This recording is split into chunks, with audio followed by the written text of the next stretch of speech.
If you're British, this film is about you, every one of you.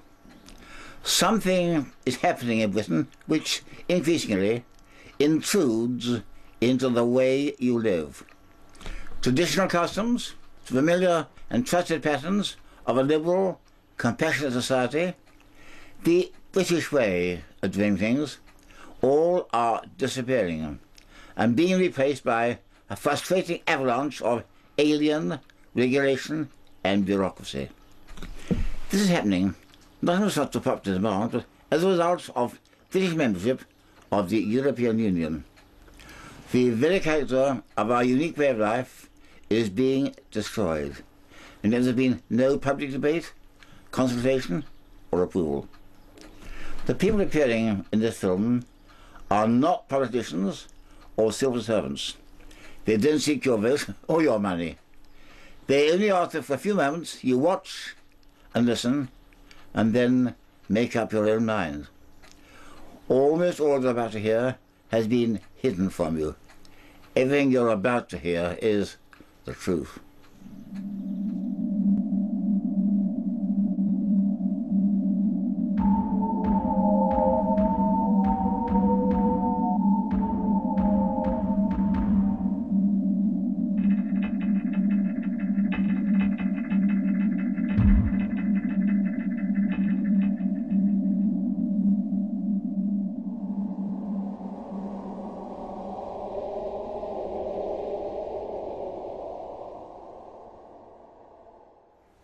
For the last 34 years, British politicians have been hiding from you the fact that they've been handing over the governance of your country to Brussels.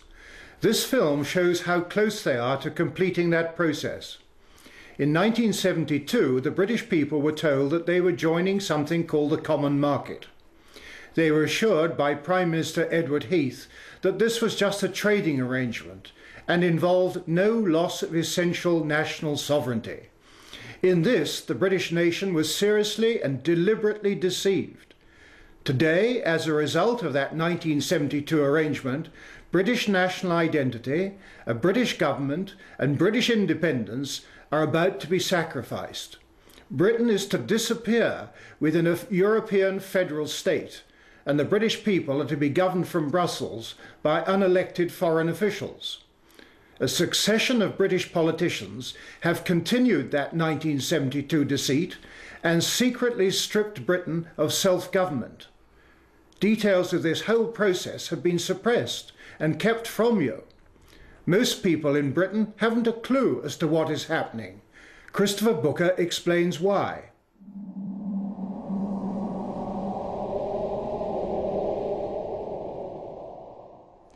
One of the most remarkable things about the European Union is how ignorant people are as to how it came about.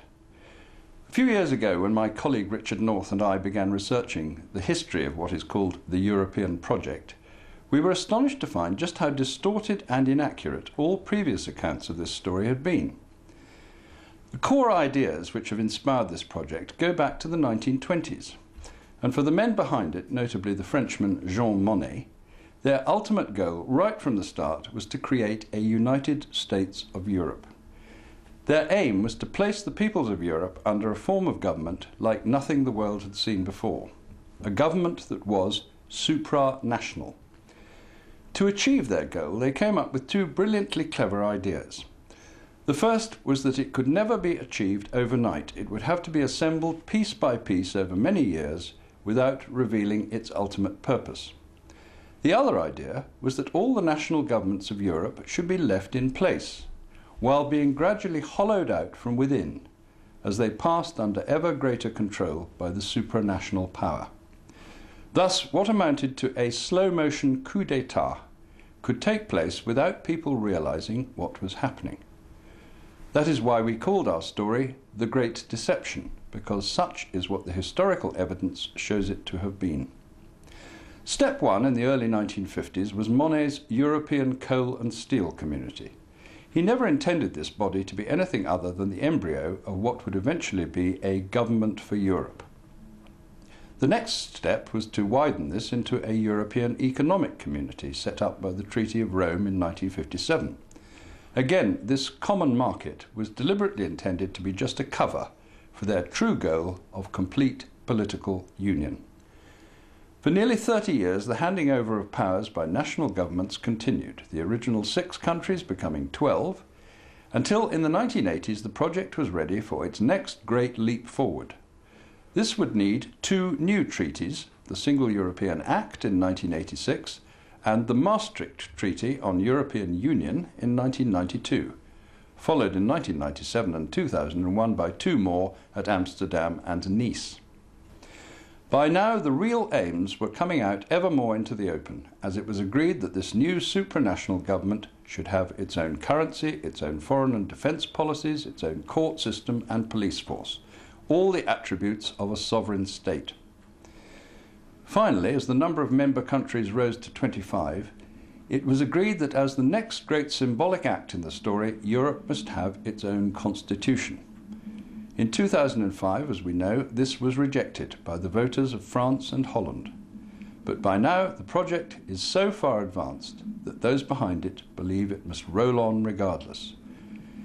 As we finally wake up to their real aim, how much longer can the wishes of the people of Europe be ignored?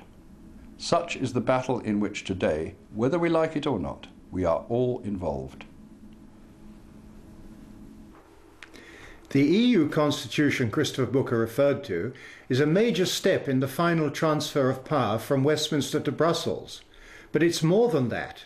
It will mean imposing on the British people a continental view of freedom where nothing is allowed unless the law says so. In Britain, we are free-born from the moment of our birth, able to do anything unless the law prohibits.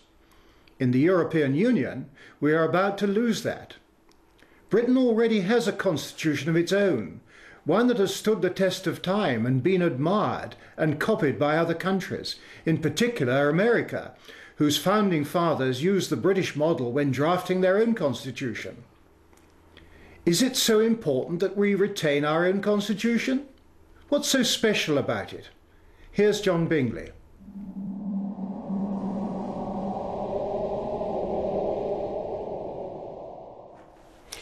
A constitution should define the relationship between the governance of a nation and its people, setting limitations on power and providing the people with safeguards that protect them by securing the means of redress and remedy. We most certainly do have a British constitution, and it does just that. Our constitution has evolved over many centuries and consists of much written law. The best known examples are the Magna Carta in 1215 and the Declaration and Bill of Rights of 1688-9. In Britain we are governed according to the rule of law. The rules contained in our constitution define how we must be governed. Primarily, the coronation oath stipulates the rule of law as the only means of our lawful governance and places limitations on the use of executive power. Those limitations stop the divine right of kings. There ought to be no divine right of politicians either. In short, the British Constitution and the rule of law provide a framework for government by creating boundaries and constraints on the exercise of power. Dictatorial power can only come about when the ruler has both the power to make the law and to enforce it. Mussolini, Hitler and Stalin all achieved this total authority, resulting in staggering bloodshed. Our unique British Constitution prevents such unification of power taking place. Some vital principles of our Constitution are the right to jury trial, the right of habeas corpus, the presumption of innocence, the right to silence, no taxation without representation, no cruel and unusual punishments. All these principles and others are at the core of our Constitution and integral to our liberty, with a separation of powers as the safeguarding mechanism at its heart. It is entirely different from the continental system of administration and the proposed EU Constitution, where nothing is allowed unless the law permits. Our ancient Constitution determines that the duty of our politicians is to maintain our liberty. Liberty is the norm in Britain and is only constrained by the law. We British are free to do anything unless the law prohibits. The British Constitution has prevented the worst excesses of tyranny or despotism for centuries. Why should we wish to exchange this for a system which supports the unelected, the irremovable and the unaccountable.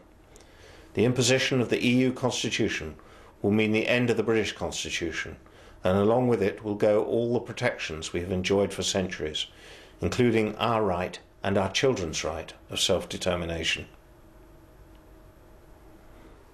In addition to bringing about the end of our unique British form of freedom, the EU Constitution transfers significant political power to Brussels. This, together with the combined losses brought about by the 5 treaties, means that the British people will no longer be free to govern themselves. We are close to the end game. But the EU Constitution, we were informed, could only be implemented if all 25 countries ratified it. Christopher Booker has been examining whether or not that condition has been observed, and what the EU Constitution really means.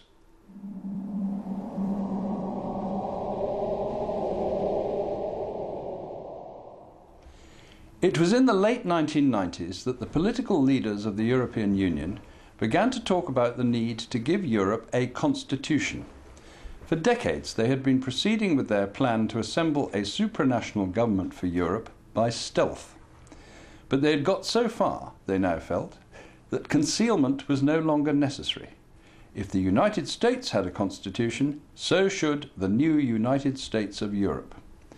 In 2002, delegates from 25 countries met for 15 months in Brussels to draft the new constitution, very much guided by their chairman, Giscard d'Estaing, the former president of France.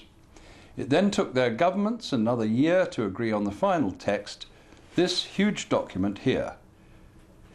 The original American Constitution had just 7 articles. This Constitution for Europe contains 448.